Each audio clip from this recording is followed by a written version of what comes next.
This 16-year-old patient came to see me with his mother for evaluation of tooth number 14. According to the patient and his mother, 2 years ago, mom took her to an endodontist office 3 times, and so that the endodontist could work on this tooth. Again, 3 times, according to the mother. 2 years ago, an endodontist worked on this tooth for 3 sessions, and mom was under the impression that the root canal was done.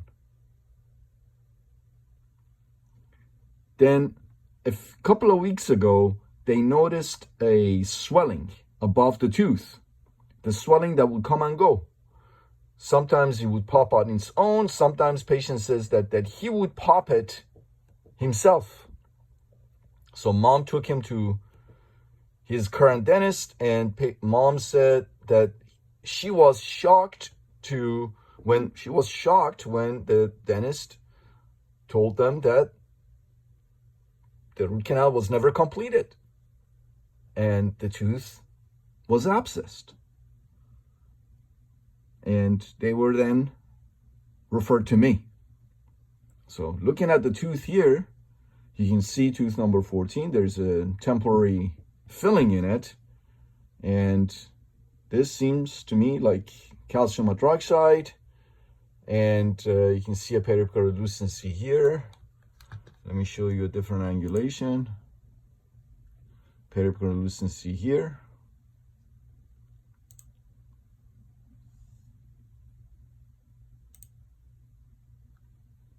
Periapical lucency here. These roots were very long. So tooth is in pretty bad shape. Again, this is a 16-year-old patient. 3 times at the endodontist office, and according to mom,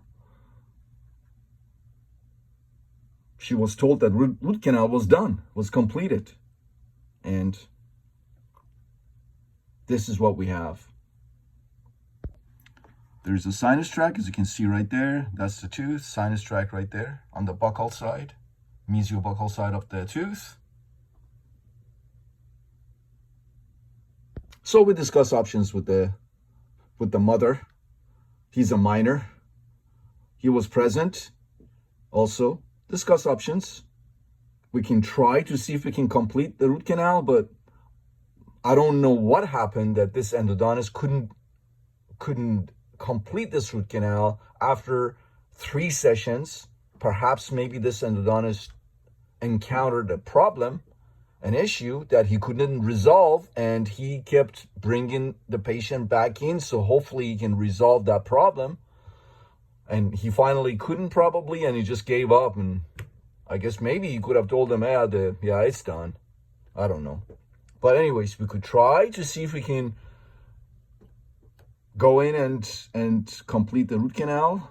And complete, I mean, just, I hate to say complete means that they did most of the work and I have to go and do a little bit of this, a little bit of that, and take credit. No, what I mean is I need to go in.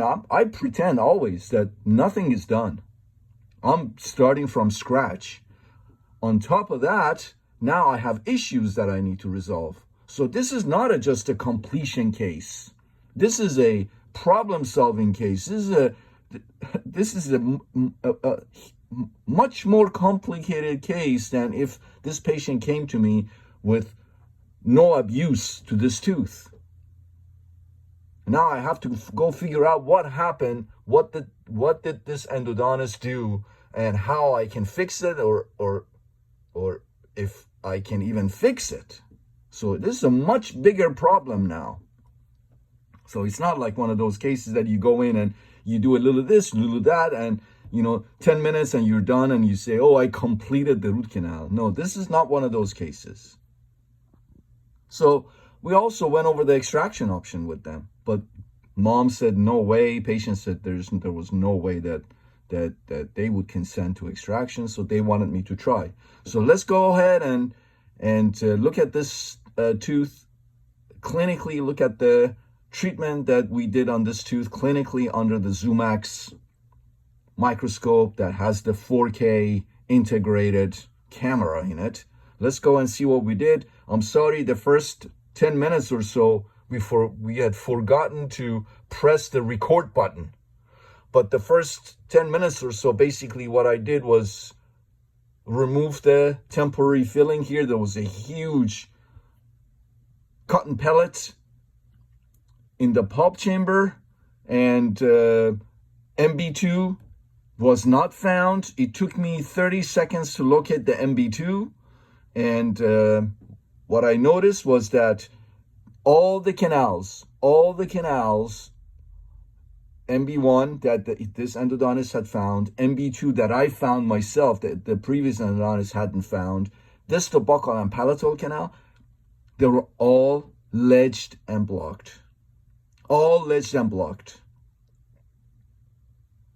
And the working lengths were 25 and 27 millimeters for the palatal root. 25, 25, 27 for the palatal. All right, so let's go ahead and look at the clinical video. All right, so here we are. Again, I'm sorry, just forgot to turn the camera on.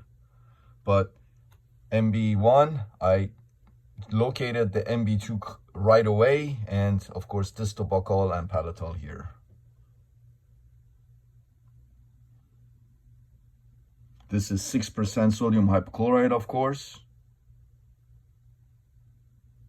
And I'm going in there and just irrigating the heck out of these canals. I just used ultrasonics and troughed palatally, and within a few seconds located the MB2 right away.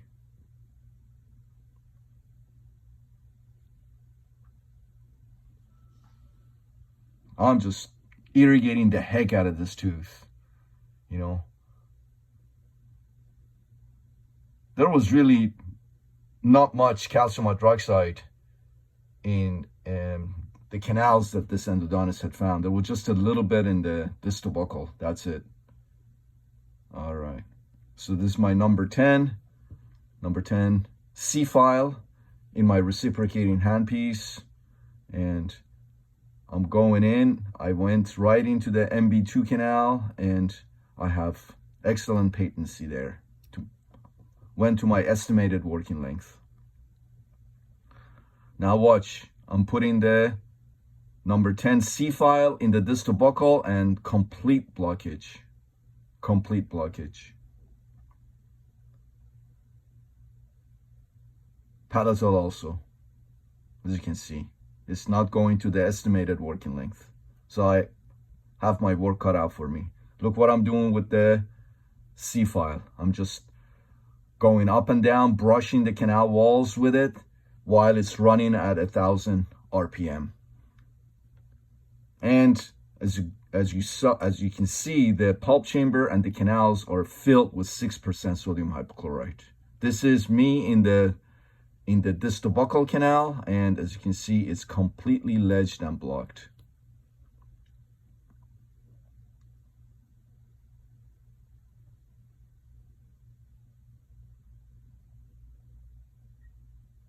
Again, I'm back in the distal buccal canal to just figure out what's going on here, activate the hypo a little bit, and see if there is some kind of a, I don't know, pulp tissue or something stuck in there that I can bypass with my 10C file.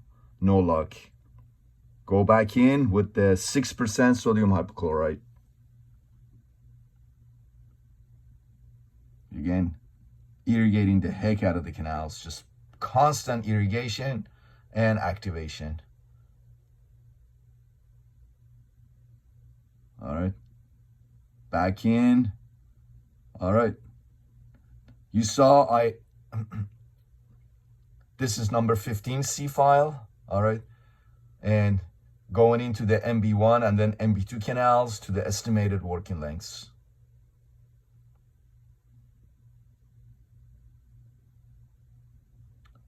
And you can see the canal curvatures. All right, so again, 6% sodium hypochlorite irrigation after each file usage. Just irrigate, irrigate, irrigate. Make sure that you have 6% sodium hypochlorite, fresh sodium hypochlorite in the canals. Number 15 C file in the distal buccal canal. No luck. It's just, there's complete blockage. And back in with 6% sodium hypochlorite.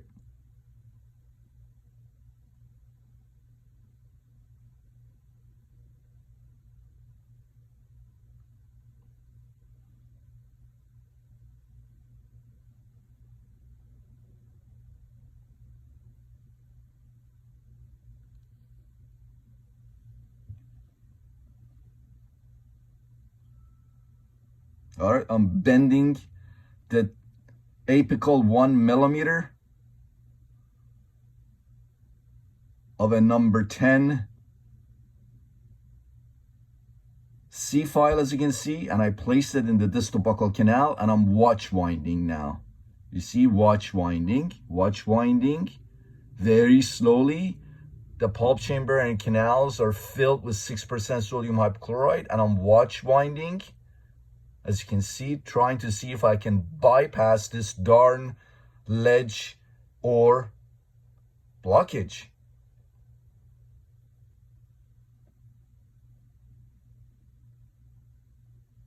All right, pulling the file out, inspecting the end of the file.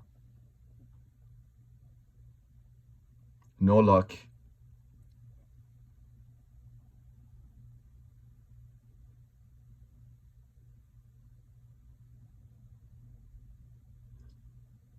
I'm just drying right now, drying the pulp chamber, and we're gonna get our working lengths right now for the canals that we were able to go to estimated working length.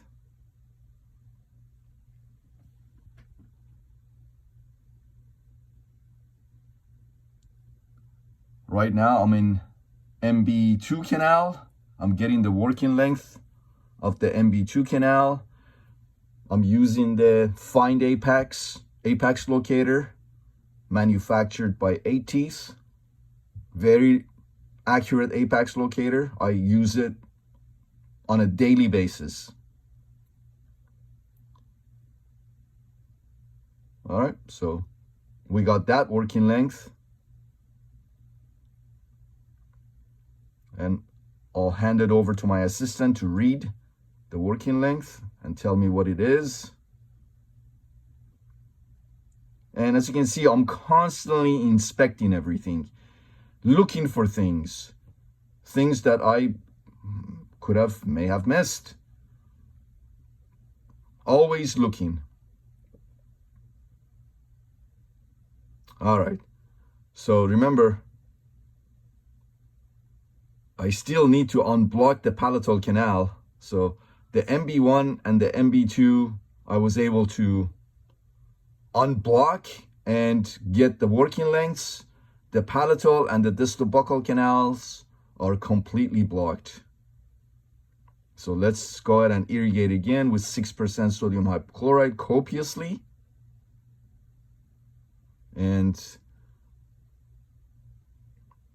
let's go in with the number 15 C file and see if we can open the palatal canal, unblock it.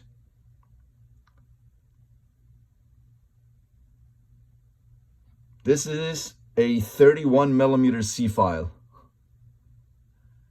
placed at 27 millimeter estimated working length. And I'm putting it in the distal buccal canal too while I'm there, just to open things up and agitate the 6% sodium hypochlorite in the canal. Maybe there's something there that I can dislodge. Back in with 6% sodium hypochlorite.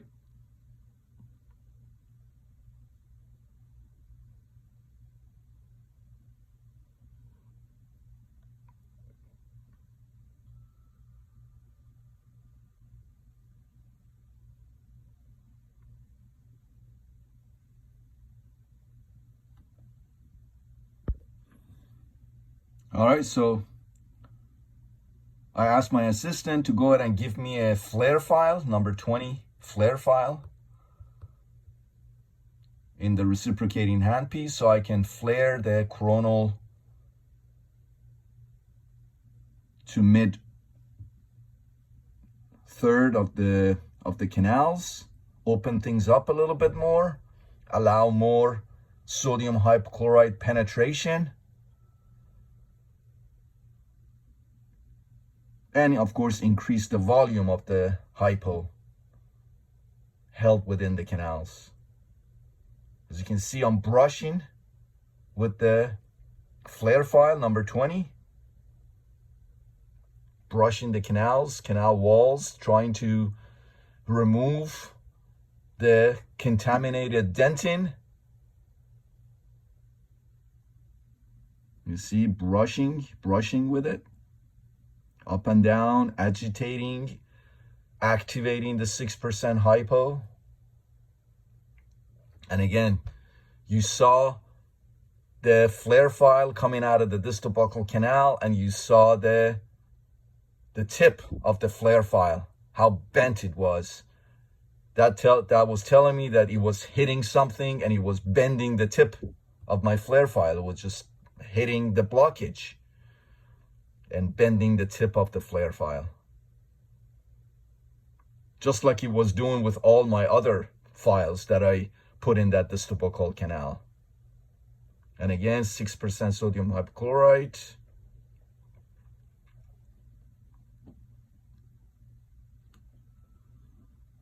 And I told my assistant to give me a C file, number 15, C file, and went back in to the distal buccal canal again.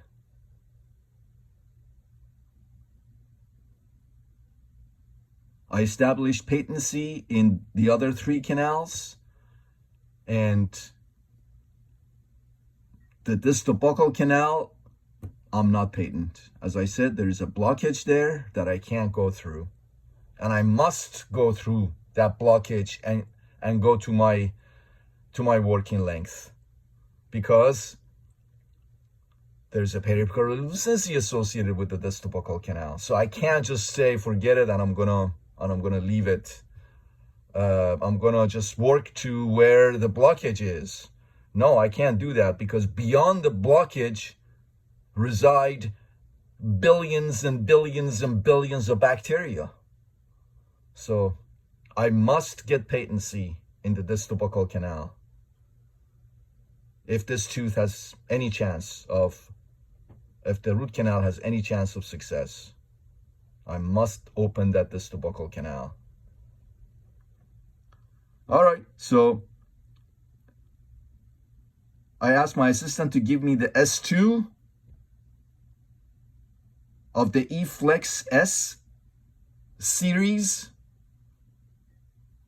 of files, rotary NiTi files by 8 teeth. This is the S2. And I just instrumented, shaped the MB1 canal. And I'm gonna go ahead and let's see which canal I'm gonna, oh, okay, very good.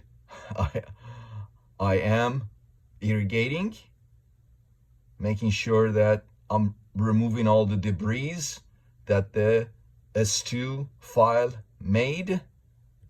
All right, so let's go ahead and go into the MB2 canal with the S2 file. Again, these are the E-Flex S files by 8 teeth. And as you can see, my assistant is constantly making sure that there is no hypo or any liquids around the tooth. And as you can see, I'm brushing with it, up and down and brushing, and you saw how much debris it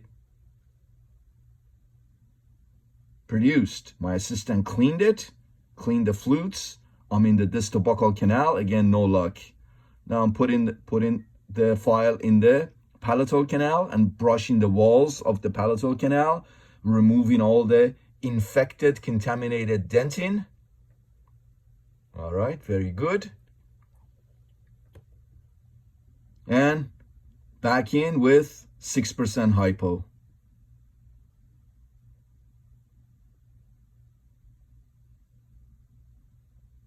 Constantly irrigating, as you can see. Constant irrigation with 6% hypo.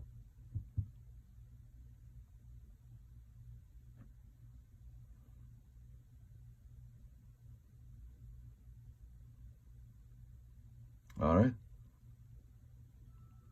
Next file from the E-Flex S series.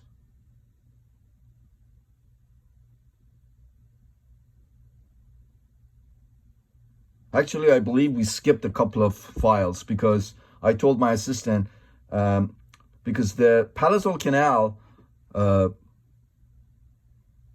was very wide. So the S2 wasn't even doing anything, even when I was brushing with it, because how wide the palatal canal was. And you saw that on the radiograph also. The width of the palatal canal was pretty large. And you can see it here too.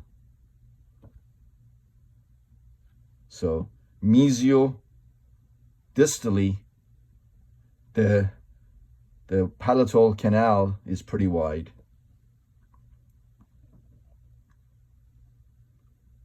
All right, so I'm back in with the C file, 27 millimeters. That's my working length for the palatal canal.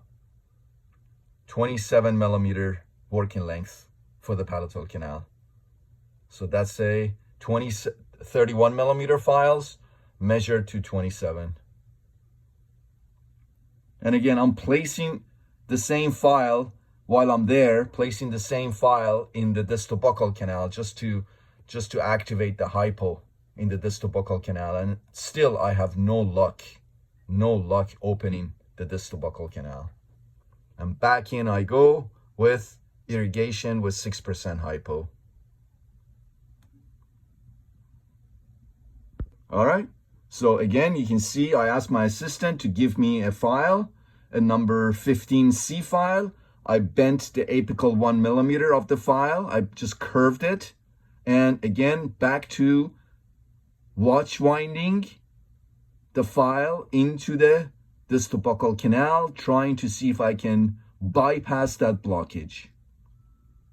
Just feeling the tip of the file. I'm being the tip of the file. I'm just pretending in my head to be the tip of the file and seeing what the tip of the file is experiencing through my fingers. Just watch winding it and take a look. Again, no luck. And again, I'm bending the tip of the file again, the apical 1 millimeter with the cotton pliers. And back in again, watch winding again. You see how much patience endo needs? This is not, if you don't have patience, you don't have love, you don't have passion for endo, you can't do it. It requires a lot of patience, and you can't give up. So you can't say, oh, I'm just going to give up. Sometimes I give up, but when I give up, that means that I've tried everything, every method, every trick that I know, every trick in the book. I've tried everything and it didn't work. Okay, fine. That's when I give up. I don't just give up after 2 minutes of working on the tooth. I can't do it. It can't be done. No. There is a method to all of this madness, and you have to be very patient, very patient. It requires a lot of patience. All right. So I thought I got a little catch there. So I left the file in there, number 15 file in there, and attached it to the M4 reciprocating handpiece while the file was in a little catch. So I said, instead of watch winding, that would take forever, I'm just going to use the reciprocating handpiece that watch winds for me at 1,000 RPM. But You have to be really careful, because if you don't know how to use this file and how to use this method, technique, you can break the file. You can break the file. That's why it's so important to practice on extracted teeth. You can't practice on people's teeth. People like live patients' tooth, you can't practice on them. Patient don't pay you. They don't come see you and pay you so you can practice on them.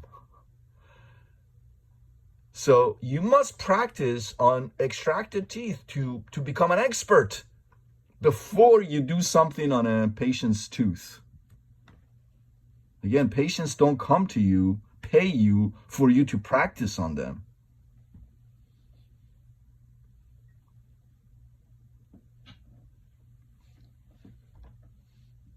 You are constantly inspecting the tooth under the surgical operating microscope, just to make sure I'm not missing any anatomy. Am I seeing any cracks, any other problems with the tooth? Is there perhaps another canal there? You know, constant inspection, all right? So here's a number 25,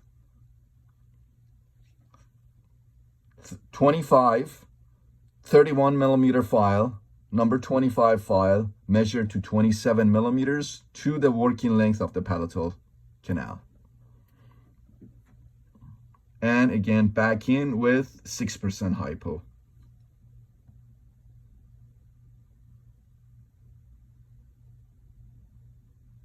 And take a look at my movement again when I'm irrigating with 6% hypo. Up and down, up and down. I don't let the needle, irrigation needle, to bind to the canal walls. All right, so this is a 35 now file, measured to 27 millimeters, going to the working length of the palatal canal. Again, up and down, brushing motion, making sure that I'm getting all the contaminated, infected dentin and removing all the debris and if there's remnants of pulp tissue and what have you. Very good. All right.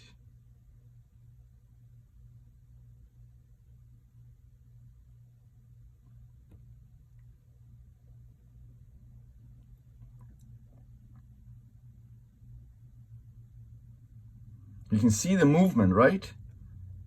The file movement as it reciprocates at 1,000 RPM. That is, I'm not only, look at all the debris that are coming out.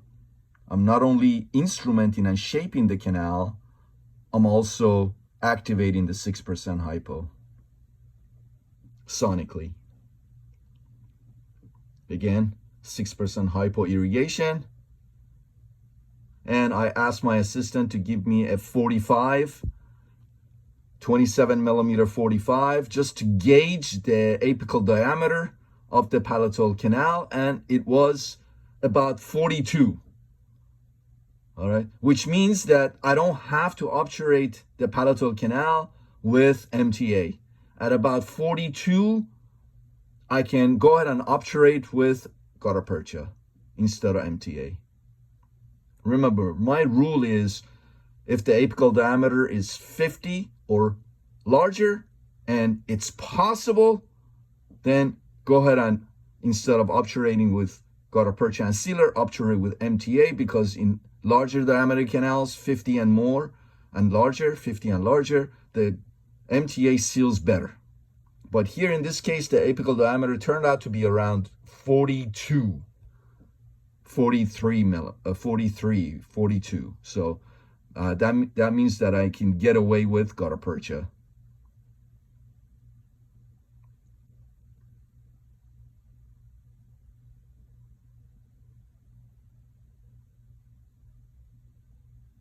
And I'm back in the distal buccal canal again, just brushing the canal walls, trying to open the coronal 1/3, coronal to mid 2/3 of the canal, just opening things up a little bit, maybe allowing more hypo into the canal would help me unblock the apical few millimeters of this canal.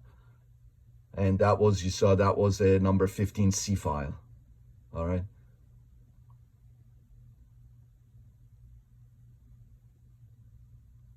And again, 6% hypo irrigation.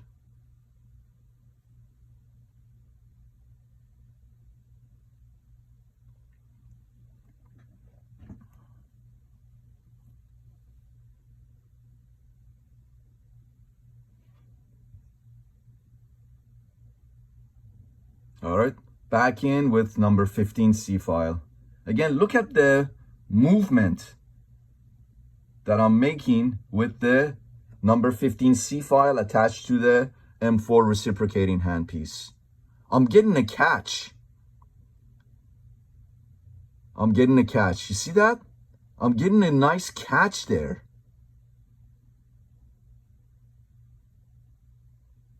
Look at the file. Look at the curvature of the file. Did you see the curvature of the file as the file came out? And again, irrigate with 6% hypo.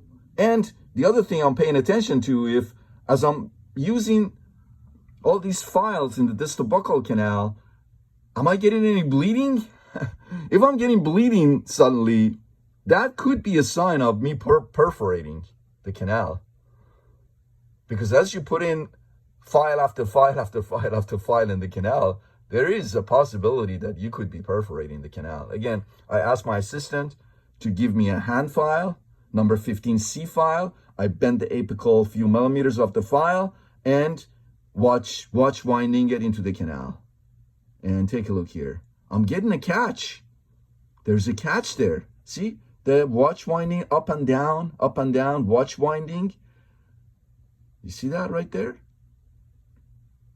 I keep telling you guys, you say, oh, I have a blockage or I have a ledge, or, I say, bend the apical 1 millimeter of a file and watch wind it into the canal while the pulp chamber and canal is filled with 6% hypo. This is what I mean. And you've so far, you've seen how many times I've done this. Just to open up the distal buccal canal.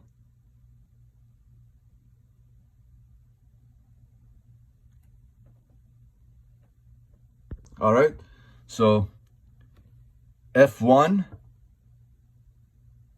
file in the E-Flex series of files made by A-Teeth in the distal buccal canal. Again, you can see how I'm moving the file up and down,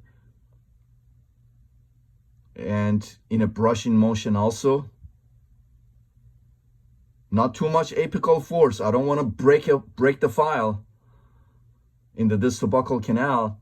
All the other canals are ready for obturation. All the other 3 canals, just the distal buccal canal.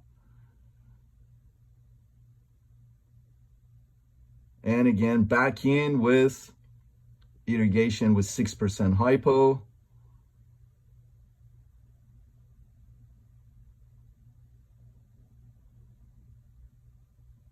Look at the movement of the syringe and the irrigation needle. I'm not allowing the irrigation needle to bind to the canal walls, and minimal plunger pressure.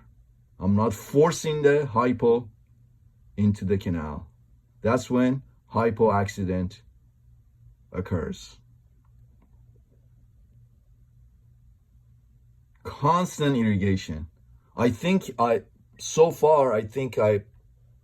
went through 3 12cc syringes of 6% hypo.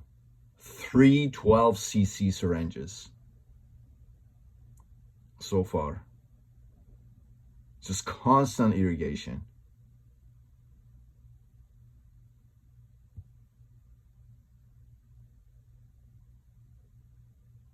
All right, I asked my assistant to give me a 12C file. A 12C file.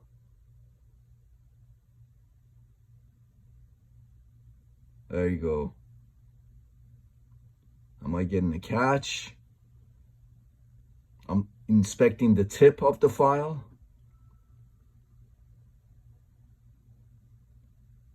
Just to see the impression that the canal made on the apical couple of millimeters of the file. That tells me a lot about what I'm dealing with.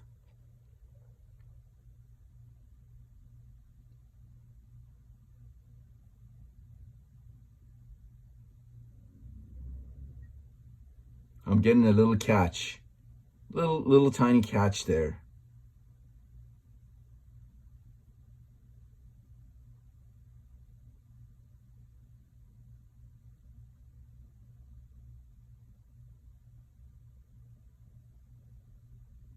Yeah, this endodontist, and look, he basically destroyed that number 12 C file.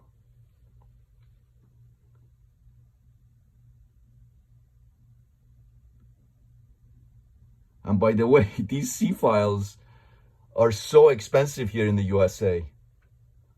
Each pack that has 5 files in it is $25. Basically, $5 a file. And I've destroyed already so many packs of these files on just the distal buccal canal. Just the distal buccal canal. Destroyed packs of C files. $25 each. Back in with the number 15 C file. Every time I tell my assistant, give me another C file, and she's like, doctor. Because she knows, she orders them, and she knows how much they cost.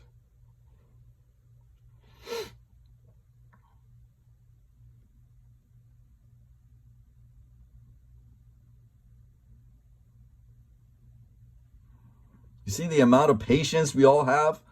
All three of us. My assistant to the left, my assistant to the right, and myself. And this patient was so nice too. 16-year-old patient, I didn't have to sedate him. He was so well behaved, he was so mature, didn't say a thing, didn't complain. And that always helps. If you have a patient who nags and complains and moves around, it makes it very difficult for us to work on, you know? But this patient really, I always tell patients, help me help you, help me help you. And this patient really helped us help him.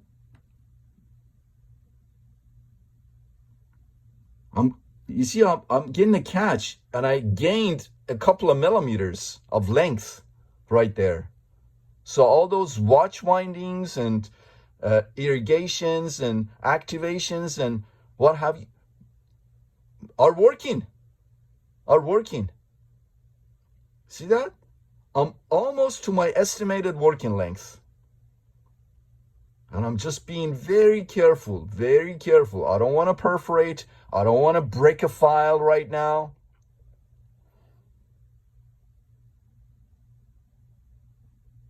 There you go. I'm almost at my estimated working length. I think we got it.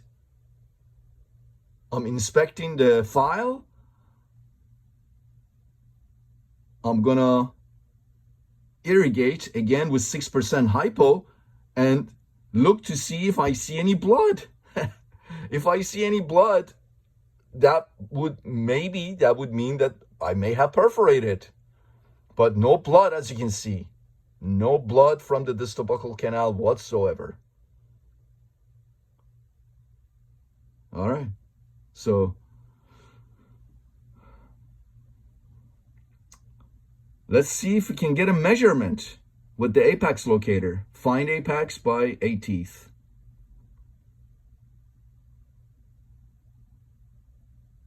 No. It was telling me that I was short. Yeah. It was telling me that I was short. And there's definitely a ledge there, because I could go in with number 15 to estimated working length, and now with 10, I can't go. So back in with irrigation with 6% hypo again.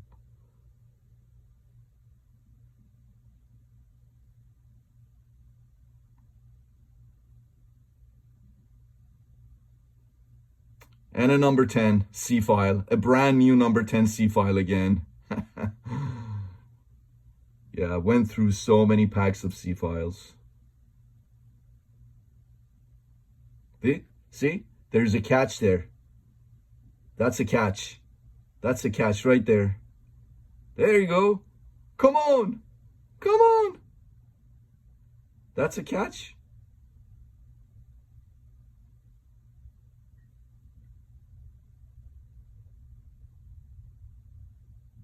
I'm at 23 millimeters right now with the number 10 C file. Just one canal, you guys.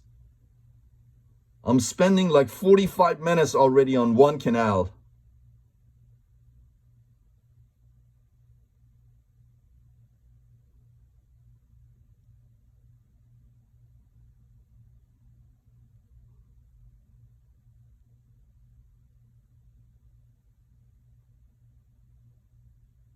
I'm at almost 24.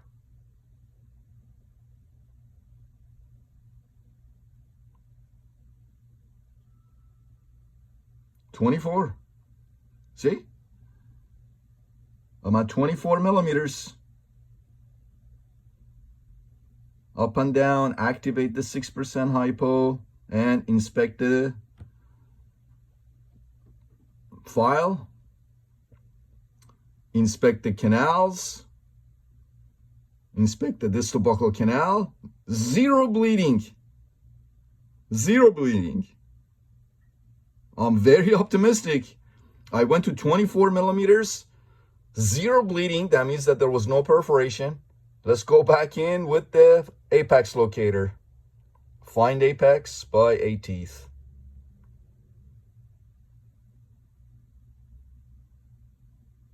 And again, I'm not getting a reading.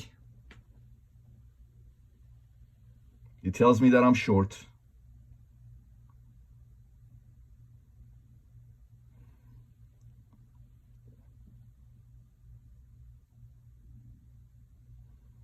All right, let's go ahead and irrigate again.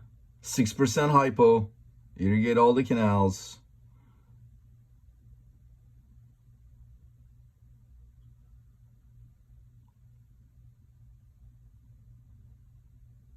All right, back in again with number 10 C file.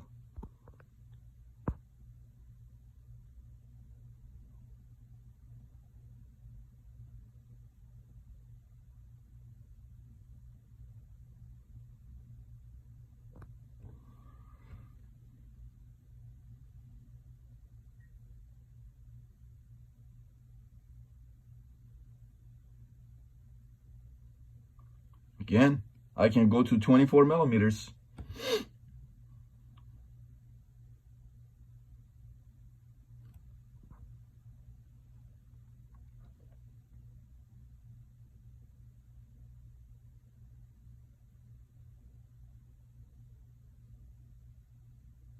And the file is fine. And let's see if there's any bleeding. No bleeding. No bleeding from the distal buccal. Back in with the apex locator. Find apex by a teeth.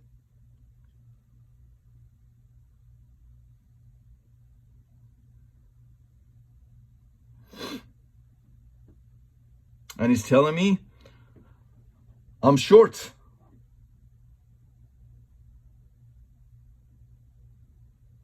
It's telling me I'm short. Even at 24 millimeters, it's telling me that I'm short.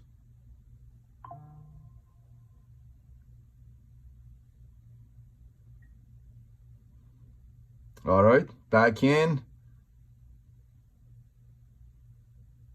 with a number 10 C file, a brand new number 10 C file.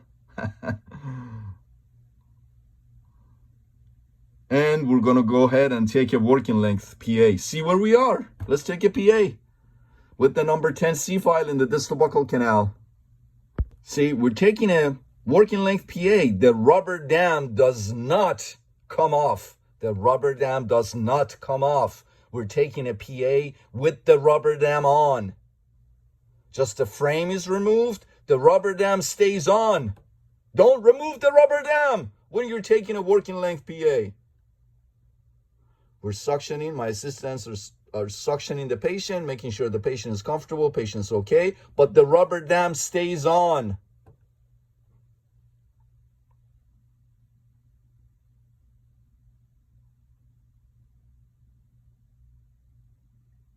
They're just suctioning the patient, making sure patient's comfortable, rubber dam stays on. See? All right.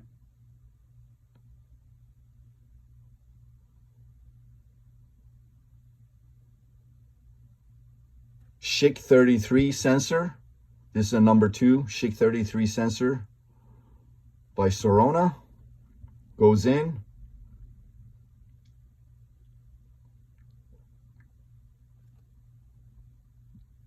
All right, let's go ahead and take a look at the PA. And here's the PA. This is a number 10 C file at 24 millimeters. And I'm about a millimeter or 2 short. So the working length is 25 millimeters. Working length of the distal buccal is 25 millimeters. I did not perforate, and I was able to unblock this darn canal. I didn't perforate it. I was able to unblock it. There was a curvature there. And this endodontist had completely blocked that distal buccal canal. So he had blocked it mid-root, and I was able to unblock it. It was blocked right about here. I was able to unblock it without perforating the canal, and I'm about a millimeter short of the desired working length. And you can see the periapical relucency here. You can see that when I go through here and gain patency, the periapical relucency is dead center where the apical foramen is. So that is another indication that this is the actual canal. I didn't make this canal. I didn't forcefully make this canal. This is the actual canal that I was able to get into, but it was blocked from mid-root from here. So I was able to, I'm only a millimeter short. So let's go ahead and open this canal up and gain our patency. You see how much patience you need and how much dedication it requires to just do one canal. All right, rubber dam frame goes back on.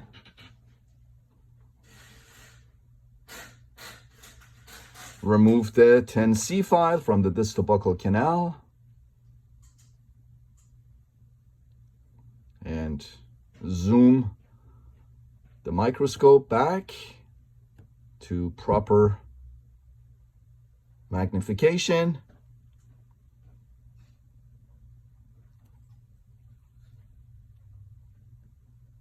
That's liquid rubber dam, by the way.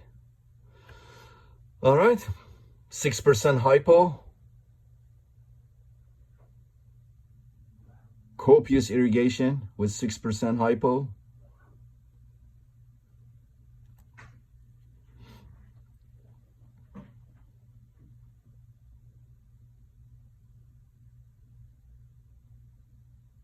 All right, see, that's a 25 millimeter number 10C file now.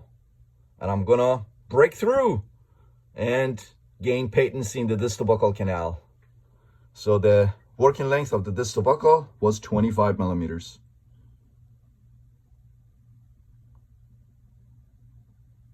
We did it. There you go, see? Up and down, up and down. This is not the time to celebrate yet, because a lot of bad things can happen. So don't be celebrating. And you still need to be extremely careful. You need to be you can't just right now start celebrating. All right. 25. There you go.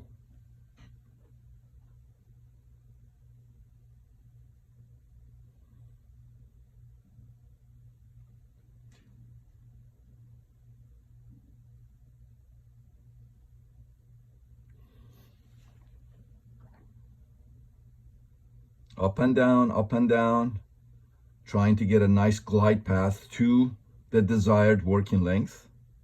Very good. All right, let's go ahead and irrigate again with 6% hypo, and take a look. No bleeding from the distal buccal canal or from any canal for that matter.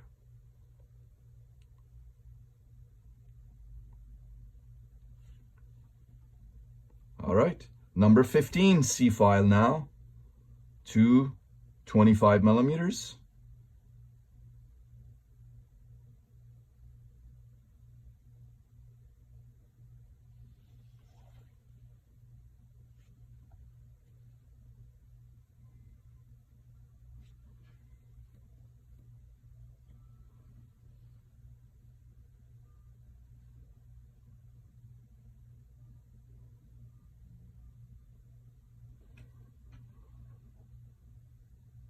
No happy dance yet.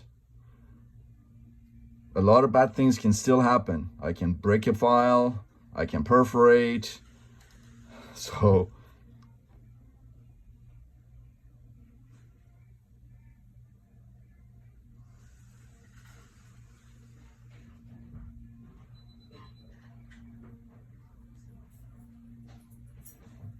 Good morning.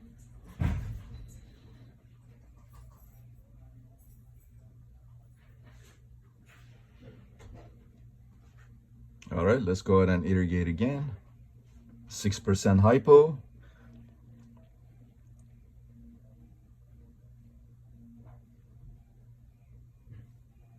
See, no bleeding. Irrigating all the canals again with 6% hypo.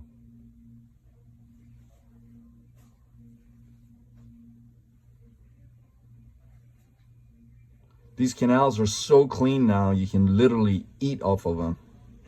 All right. S2 goes in.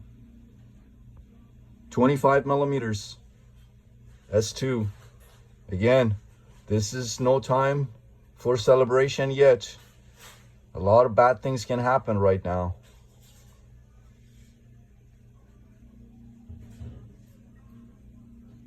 Brushing with the S2, up and down. Did you see the debris in the apical 5 millimeters of the S2? Perfect. That's what I want to see. All the infected, contaminated dentin is being removed from the distal buccal canal, just like we removed it from the other canals. 6% hypo irrigation again.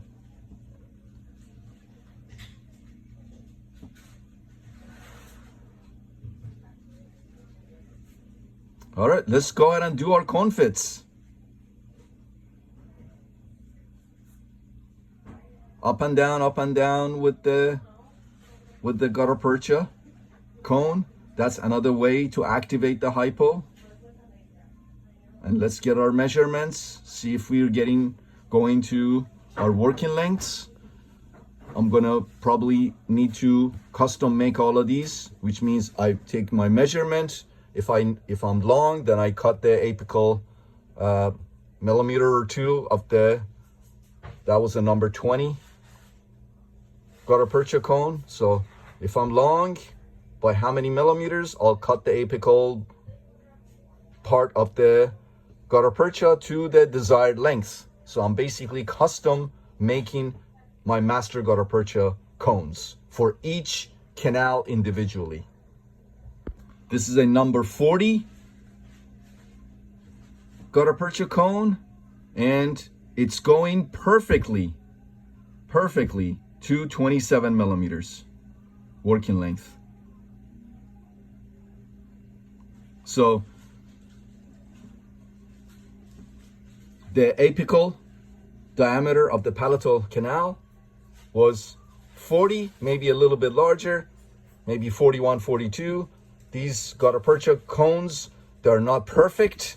So perhaps maybe this gutta-percha cone, the apical diameter of it, even though it was a 40, maybe it was a 41 or a 42 because it fit perfectly to the desired working length of the palatal canal. All right. Again, irrigation with 6% hypo. I'm sorry, I believe, yeah, that's if this is my final irrigation, so that was 70% isopropyl alcohol. And microsuction. And we're going to be using sterile paper points to further dry each canal. I'm putting sterile paper point in MB1 and another one in the MB2 canal, and it looks like maybe they join apically, like in the apical 1 millimeter of the canal. This tubercle, sterile paper point goes in, comes out, not bloody. And palatal, measuring it to 27 and going into 27 and coming out nice and clean.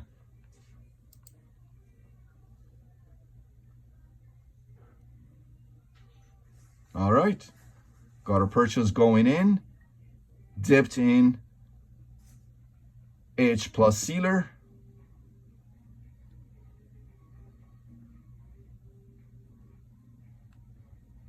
MB1.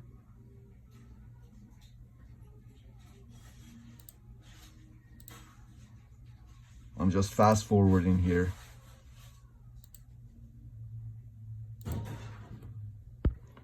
This tobacco.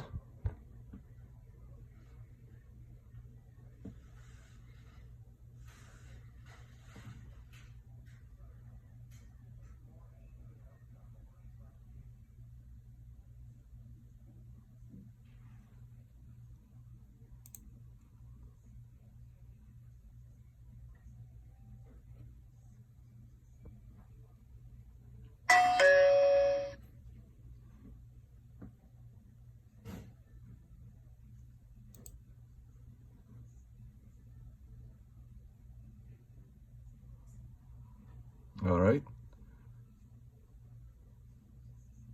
Cutting it with System B. And then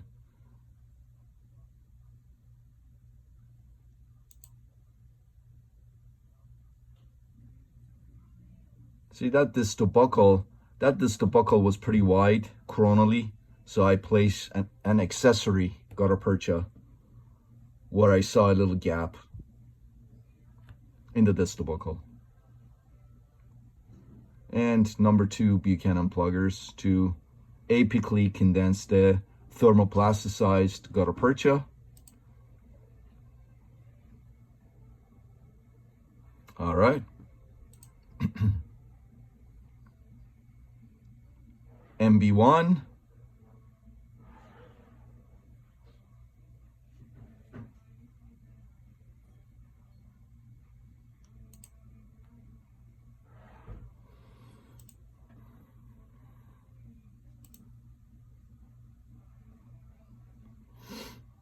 MB1, let me teach you a little trick. MB1, there was a little catch apically, so for whatever reason, it was bending all my gutta-percha cones, master gutta-percha cones. And I'm like, what the heck happened there? It's very likely that the MB1 and MB2 join apically, and maybe there's a little piece of dentin, debris or something like that. It's moving from one canal apically into another canal apically. So I asked my assistant to give me a S2 dipped in AH plus. And I took that S2 to working length in the MB1 canal.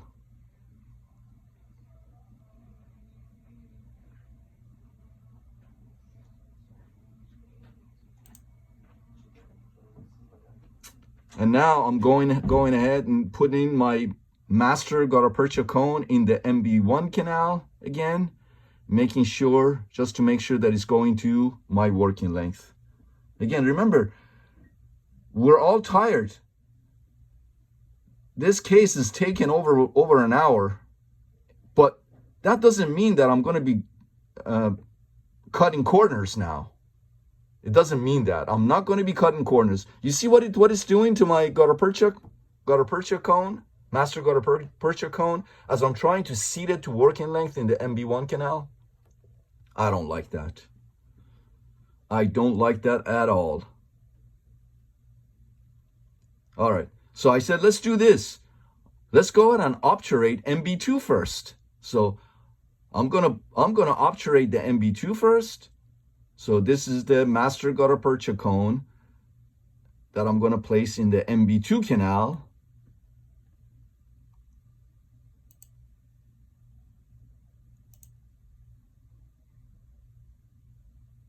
Just fast forwarding. Not cutting any corners. Has to be done perfectly. Or don't do it.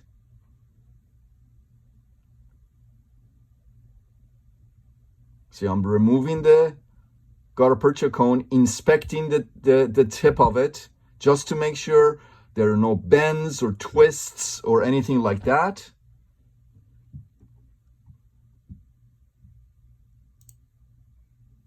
It went to working length perfectly. All right, now I'm gonna put a gutta percha cone in the MB1 canal and see what happens. Just to test things out.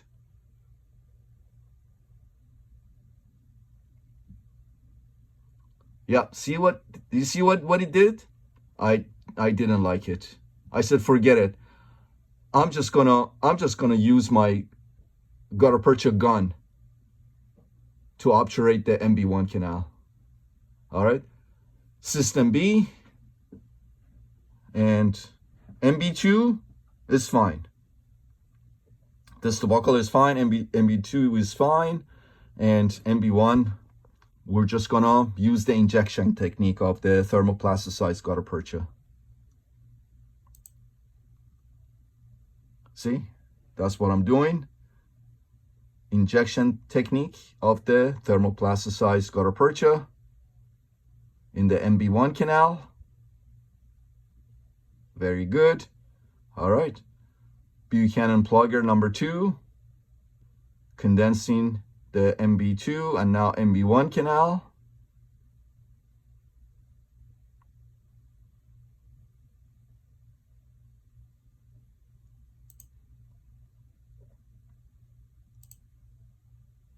All right, so let's go ahead and work on the palatal canal.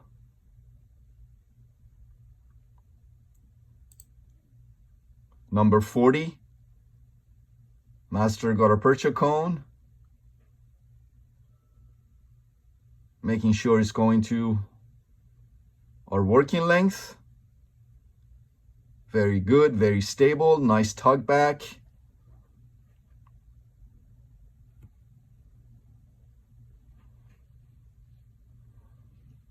Again, remember, the palatal canal was pretty wide, so I'm putting an accessory cone, gutta percha cone, next to the 40.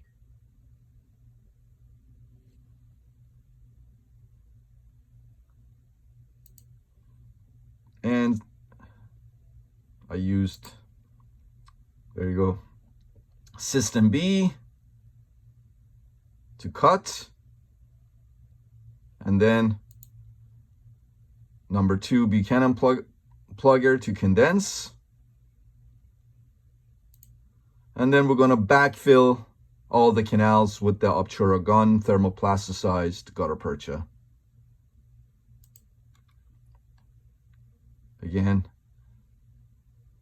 condensing with number 2 Buchanan plugger.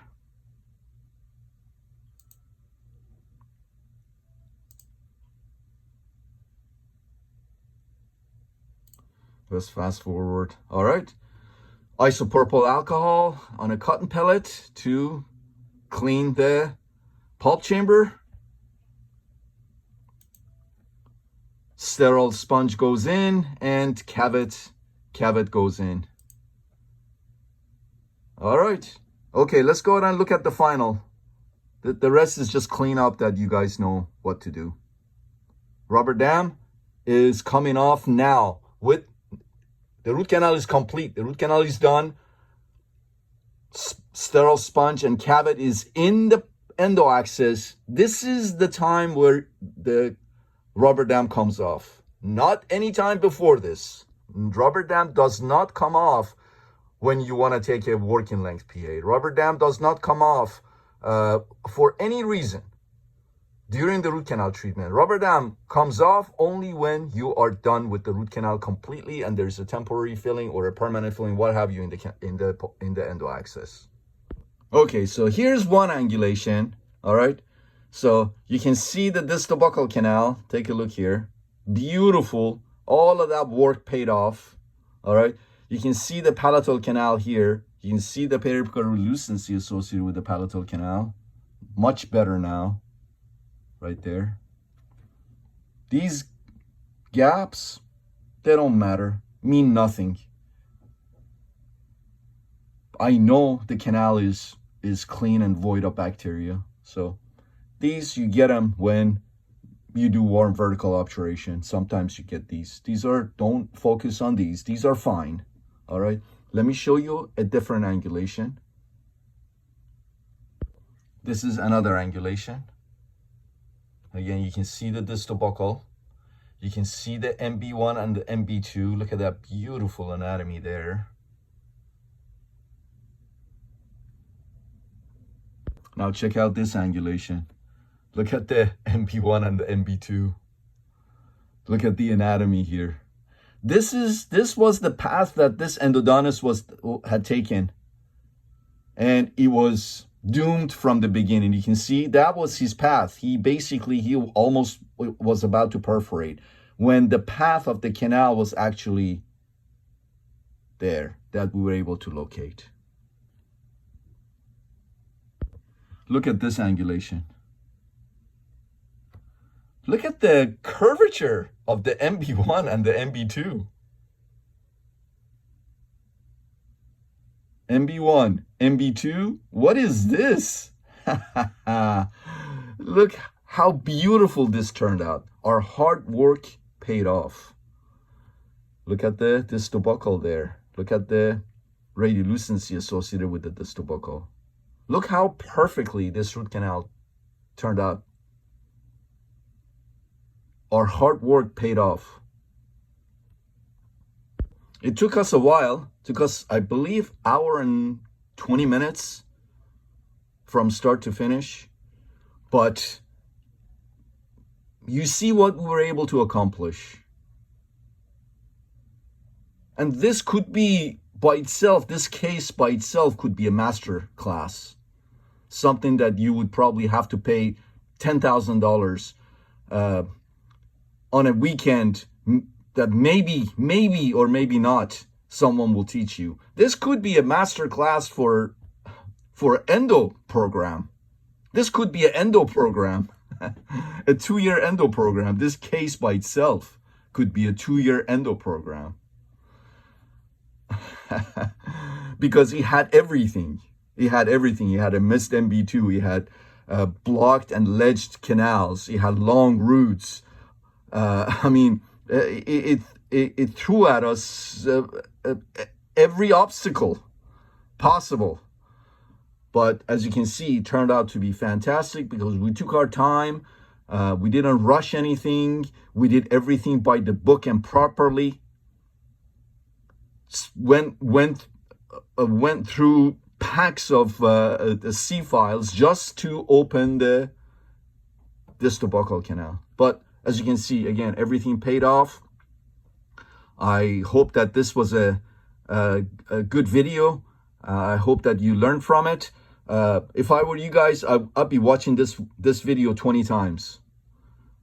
I used to do that with all Dr. Ruddle's videos. Watch him like 20 times. I still do sometimes. I still watch his videos.